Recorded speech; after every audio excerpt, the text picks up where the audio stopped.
আর মাত্র কয়েকটা দিন বাকি আছে পুজো আসতে। মনে পড়ছে সেই মেলার দিনগুলোর কথা। মেলার ভিড়, প্রচুর আলো, আর সেই যে কাগজের বাটিতে গরম গরম পাপড়ি চাট, যেন পুজোর একটা আলাদাই মেজাজ। এবার ভেবেছি মেলায় না গিয়ে মেলার আসল মজা বাড়িতেই করব। তাই আজকে প্রথমবার বাড়িতে ট্রাই করেছি আমার ভীষণ প্রিয় পাপড়ি চাট। টকটক ঝালঝাল মিষ্টি, এক কামড়েই মনে হবে যেন আজকেই পুজো এসে গেছে। দুর্গা পুজোর সময় রাস্তার পাশে যে ভেলপুরি পাপড়ি চাট আমার মেলা গেলে খেতে এত ভালো লাগে। কিন্তু আর এবছর মেলায় নয়, এবছর সব কিছু বাড়িতেই ট্রাই করব। ময়দা, লবণ আর ঘি জোয়ান দিয়ে মেখে ছোট্ট ছোট্ট পাপড়ি করে বানিয়ে নিয়েছি, কড় করে করে সাদা তেলে ভেজে নিয়েছি।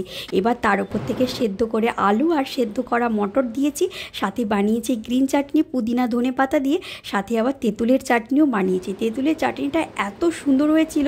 সাথে ওপর থেকে দিয়েছি ধনে পাতা, ভাজা মশলা, ভুজিয়া, সাথে একটু বেদানাও দিয়েছি। এক কামড় দিতেই মনে হলো যেন আমি সেই মেলার মধ্যেই আছি। এখন তো পুজোর আসল স্বাদ মেলার পাপড়ি চাট এখন